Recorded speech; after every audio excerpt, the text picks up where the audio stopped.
जय हिंद दोस्तों। आज हम क्लास 12th के फिजिक्स के महत्वपूर्ण क्वेश्चन बताने वाले हैं।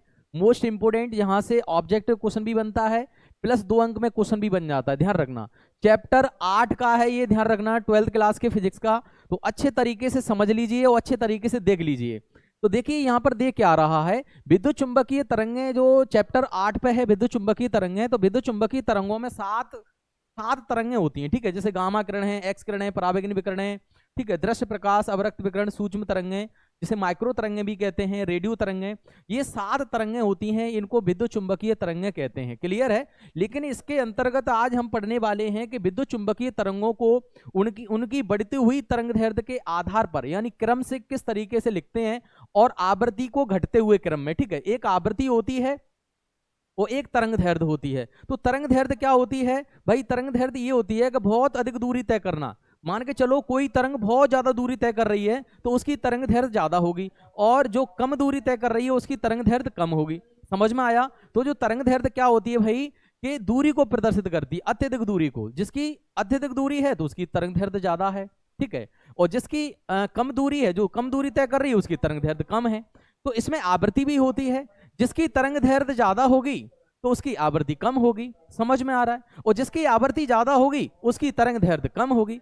तो बस ये चीजें आपको समझना है अच्छे तरीके से। यहां पर देखिए क्वेश्चन में क्या दे रहा है, अच्छे तरीके से समझने का प्रयास करना है। विद्युत चुंबकीय तरंग देख लीजिए, है ना, इलेक्ट्रोमैग्नेटिक वेव्स, है ना। विद्युत चुंबकीय तरंगें को बढ़ते हुए तरंग दैर्ध्य के आधार पर उनकी आवृत्ति के घटते क्रम में व्यवस्थित किया जाता है। आवृत्ति आवृत्ति को हम घटते हुए क्रम में व्यवस्थित कर रहे हैं, घटते हुए क्रम में रख रहे हैं, लेकिन तरंग दैर्ध्य को उनकी बढ़ती हुई तरंग दैर्ध्य के आधार पर लिख रहे हैं। क्लियर है?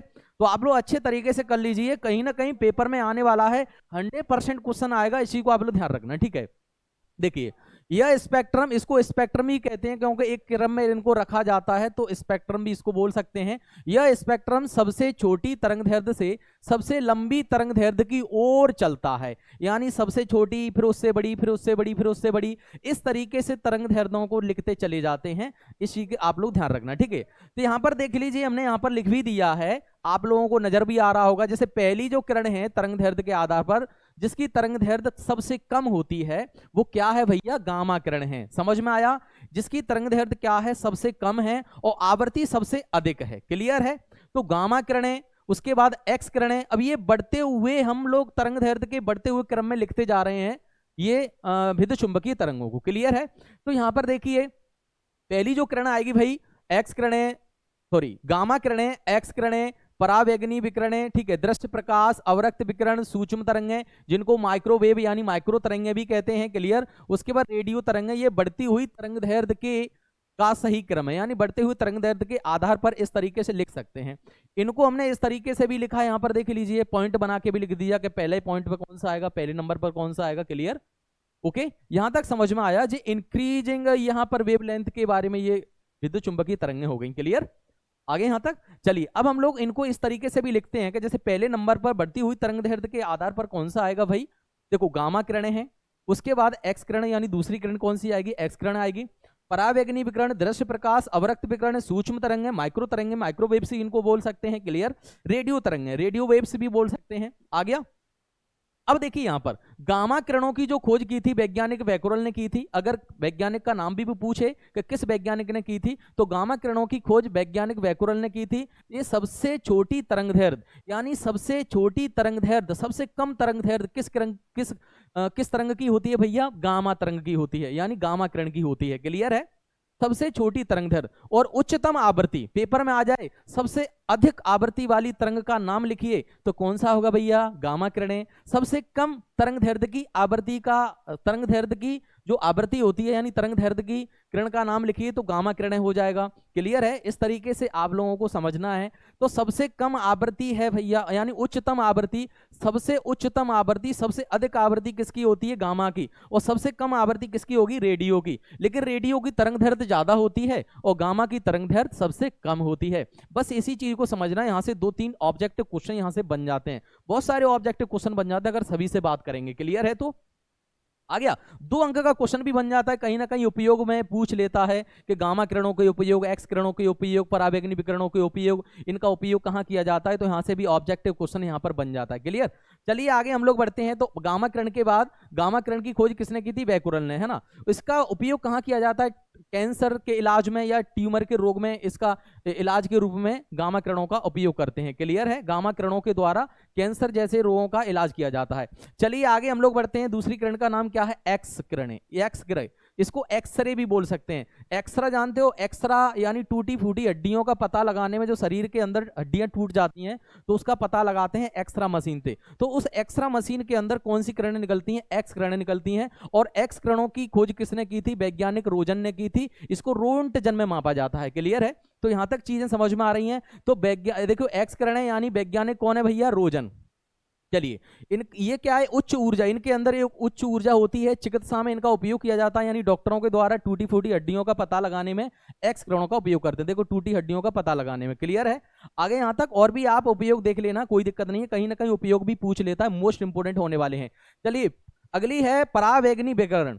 परावैंगनी विकिरण, ठीक है। परावैंगनी विकिरण क्या होती हैं? हानिकारक होती हैं। ये सूर्य के प्रकाश में पाई जाती हैं। जब सूर्य के प्रकाश से ये किरणें आती हैं तो एक वायुमंडल में एक ओजोन मंडल होता है, जो 50 से 80 किलोमीटर की ऊंचाई तक एक मोटी परत होती है, जो क्या करती है भाई? सूर्य से आने वाली हानिकारक परावैंगनी विकिरणों को अपने अंदर अवशोषित कर लेती है, सुरक्षा कवच की भांति कार्य करती है, यानी पृथ्वी तक नहीं पहुंचने देती है। समझ में आया। तो हानिकारक परावैंगनी ये विकिरणें होती हैं, ये कहां पर पाई जाती हैं? सूर्य के प्रकाश में मौजूद होती हैं। क्लियर है। रोगों के कीटाणुओं को मारने में इनका उपयोग किया जाता है। आ गया समझ में। यहां पर इनका वैज्ञानिक कौन है भैया? रिटर है। क्लियर। चलिए अगली विद्युत चुंबकीय तरंग, दृश्य प्रकाश। भाई दृश्य प्रकाश तो जानते हो, अगर प्रकाश नहीं होगा तो हम वस्तुओं को नहीं देख पाएंगे, है ना। जैसे आप मुझे देख रहे हो, ये वीडियो चल रही है, ये मैं जो समझा रहा हूं वो आप लोगों को दिख रहा है, प्रकाश की उपस्थिति में दिख रहा है। अगर प्रकाश नहीं होगा तो हम नहीं देख पाएंगे। क्लियर है। तो प्रकाश के बारे में, यानी दृश्य प्रकाश, वस्तुओं को देखने में इसका उपयोग किया जाता है, और इसके बारे में वैज्ञानिक न्यूटन ने बताया। तो इसकी खोज किसने की थी? किसने बताया था भैया? न्यूटन ने। ठीक है। यहां पर समझ में आया, दृश्य प्रकाश की जो खोज की थी वो न्यूटन है। उसके बाद मानवीय आंखों को दिखाई देता है। ठीक है। जो मानवीय आंखों को दिखाई देता है, यानी आंखों के द्वारा हम वस्तुओं को देख सकते हैं। क्लियर। वस्तुओं को देखने में इनका उपयोग किया जाता है दृश्य प्रकाश का। तो आप लोग दृश्य प्रकाश अगर आ जाए तो न्यूटन से मैच करना है, क्योंकि न्यूटन ने खोज की थी। क्लियर। यहां पर चलिए अवरक्त किरणों के बारे में हम लोग समझते हैं। अवरक्त किरणें, क्लियर है, यहां पर समझ लो अच्छे तरीके से। अवरक्त के बारे में अपन लोग समझने वाले हैं। ओके। अवरक्त विकिरणें होती हैं। अवरक्त विकिरणों की खोज वैज्ञानिक हर्शल ने की थी। और अवरक्त विकिरणें क्या होती हैं? इसके अंदर ऊष्मा होती है। क्या होती है? ऊष्मा होती है। जैसे हॉस्पिटलों के अंदर जो मरीज होते हैं, तो मरीजों के जो रोगी होते हैं, रोगियों की सगाई करने में इनका उपयोग किया जाता है। तो आप लोग देख लीजिए, अवरक्त किरणें यानी कि इनकी खोज किसने की थी? वैज्ञानिक हर्शल ने की थी। तो ऊष्मा के रूप में महसूस की जाने वाली तरंगें, यानी ऊष्मा के रूप में महसूस की जाने वाली तरंगें कौन सी होती हैं? अवरक्त विकिरण होती हैं, जिनको ऊष्मा तरंगें भी कहा जाता है। क्लियर है। यहां तक समझ में आया। उसके बाद रोगी की सिकाई करने में फोटोग्राफी, अंधेरे कमरे में फोटोग्राफी के रूप में भी इनका उपयोग किया जाता है। इसी को ध्यान रखना। आ गया समझ में। ठीक है। तो इस तरीके से जब आप लोग समझोगे ना, तो वास्तव में ही पेपर में मिलने वाला है। इस वीडियो को पूरा देखना है, स्किप नहीं करना है। 100% क्वेश्चन आएगा, इसी को ध्यान रखना। ठीक है। चलिए आगे हम लोग बढ़ते हैं। ये हो गया। अगला जो तरंग है बेटा, सूक्ष्म तरंगे, इनको माइक्रो तरंगे भी कहते हैं, माइक्रोवेव। ठीक है। माइक्रो तरंगे यानी सूक्ष्म तरंगे, इनकी जो खोज की थी वो वैज्ञानिक किसने की थी? हर्टज ने की थी। ठीक है। इनको उच्च तरंगे भी कहते हैं। समझ में आया। तो वैज्ञानिक उच्च तरंगों की खोज भी किसने की थी? वैज्ञानिक हर्टज ने बताया। क्लियर है। तो सूक्ष्म तरंगे वैज्ञानिक हर्टज। क्लियर है। दूर संचार यानी संचार प्रणाली, यानी दूर संचार में। ठीक है। और खाना पकाने वाले प्रयुक्त, जैसे माइक्रो ओवन है, आपने देखा होगा, जे पेटीज वगैरह होती हैं, तो उनके पास एक पेटी टाइप की रहती है, उसके अंदर वस्तुओं को, यानी खाने वाले पदार्थों को गर्म किया जाता है, जैसे पेटीज को पकाना है ना, तो उसको माइक्रो ओवन कहते हैं। माइक्रो ओवन में क्या होता है? खाने को पकाया जाता है। क्लियर है। तो यहाँ पर माइक्रो ओवन में, अगर पेपर में आ जाए माइक्रो ओवन में कौन सी तरंगों का उपयोग किया जाता है, तो आप लोग लिख सकते हैं माइक्रो तरंगे या फिर सूक्ष्म तरंगे। ठीक है। तो इस तरीके से आप लोग क्लियर कर सकते हैं। आ गया समझ में। चलिए बढ़ते हैं आगे। ये चीजें समझ में आई। ओके। यहां से ऑब्जेक्टिव क्वेश्चन 100% बनने वाला है, ध्यान रखना, 2 अंक में भी बनने वाला है। अगला है जो लास्ट में है, जिसकी तरंगदैर्घ्य सबसे अधिक होती है और आवृत्ति सबसे कम होती है, ध्यान रखना। क्लियर है। तो ये है रेडियो तरंगें। रेडियो तरंगों की खोज किसने की थी? ये मार्कोनी ने की थी, वैज्ञानिक मार्कोनी ने। ठीक है। समझ में आया। वैज्ञानिक मार्कोनी, ओके, वैज्ञानिक मार्कोनी यहां पर लिख देते हैं, ठीक है। ये क्या होता है, इनकी जो तरंग दैर्ध्य होती है सबसे अधिक होती है ना, ये बहुत अधिक दूरी तय कर सकती हैं, क्लियर है, और इनकी आवृत्ति बहुत कम होती है, ध्यान रखना। तो इनकी खोज किसने की थी, वैज्ञानिक मार्कोनी ने। सबसे लंबी तरंग दैर्ध्य और न्यूनतम आवृत्ति, यानी इनकी आवृत्ति बहुत कम होती है, सबसे कम होती है, और तरंग दैर्ध्य सबसे अधिक होती है। समझ में आया। इसका उपयोग यानी इनका उपयोग संचार प्रणाली और टेलीविजन में इनका उपयोग किया जाता है, ठीक है, समझ में आया। संचार प्रणाली में और टेलीविजन में भी इनका उपयोग किया जाता है, तो आप लोग इनको अच्छे तरीके से याद कर लीजिए, ठीक है। कहीं ना कहीं पेपर में मिलने वाले हैं, जल्दी से इस वीडियो को छोड़ना नहीं है, देख लीजिए। और 13 तारीख का तुम्हारा पेपर है, 13 तारीख के पेपर में कहीं ना कहीं आपको कुछ ना कुछ मिलने वाला है, इसी को ध्यान रखना। चलिए हम लोग आगे बढ़ते हैं अगले क्वेश्चन की तरफ। अगला क्वेश्चन क्या कह रहा है देख लीजिए, यहां से भी कुछ ना कुछ ऑब्जेक्टिव क्वेश्चन 100% बनेगा, ध्यान रखना आप लोग, ठीक है। अच्छे तरीके से लगा लीजिए, कोई दिक्कत होने वाली नहीं है। देखते हैं यहां पर क्या दे रहा है भैया, क्या दे रहा है मेरे लाल वाल गोपाल, क्या दे रहा है देख लीजिए। मुख्य क्या दे रहा है, मुख्य बिंदु तरंग दैर्ध्य बढ़ने के साथ साथ आवृत्ति और ऊर्जा कम होती जाती है। तरंग दैर्ध्य बढ़ती जाएगी तो आवृत्ति और ऊर्जा क्या होगी, कम होती जाएगी। जैसे रेडियो तरंग बहुत दूरी तय कर सकती है तो उसकी आवृत्ति कम होती चली जाती है, समझ में आ रहा है, ऊर्जा भी कम हो जाएगी। यहां पर ये चीजें आप लोग समझ लेना। अब यहां पर मेन पॉइंट क्या होने वाला है, जो पेपर में किस तरीके से पूछने वाला है, किस तरीके से आने वाला है ऑब्जेक्टिव क्वेश्चन के रूप में, आज उसको हम क्लियर करने वाले हैं। यहां पर देखिए क्या होगा भैया, क्या होगा देख लीजिए। सभी विद्युत चुंबकीय तरंगें निर्वात में प्रकाश की गति से चलती हैं, ध्यान रखना। निर्वात में प्रकाश की चाल कितनी होती है, c बराबर 3 × 10⁸ मीटर पर सेकंड, क्लियर है, समझ में आया। c बराबर 3 × 10⁸ मीटर पर सेकंड, इतनी चाल होती है निर्वात में प्रकाश की, और प्रकाश की चाल के बराबर ही विद्युत चुंबकीय तरंगों की चाल होती है। तो विद्युत चुंबकीय तरंगों की चाल कितनी होगी, 3 × 10⁸ मीटर पर सेकंड होती है। इतनी चाल से, इतने वेग से वो आगे चलती हैं, बढ़ती हैं, क्लियर है, ये चीजें समझ में आई।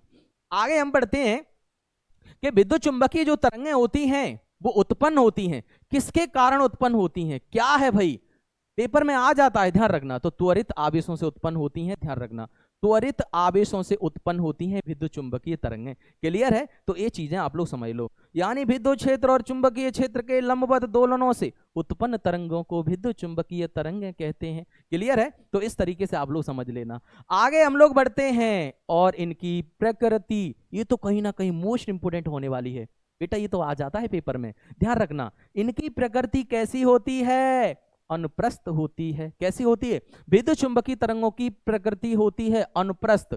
अगर आ जाए विद्युत चुंबकीय तरंगों की प्रकृति कैसी होगी, अनुप्रस्थ होगी। अगर वो पूछे ध्वनि तरंगों की, किसकी पूछेगा भैया, ध्वनि तरंगों की, ध्वनि या फिर यांत्रिक, यांत्रिक बोल दे, ध्वनि तरंगों की फिर यांत्रिक तरंगों की प्रकृति कैसी होगी बताइए, ये अनुदैर्ध्य होगी। क्या होगी भाई, अनुदैर्ध्य होगी, समझ में आया।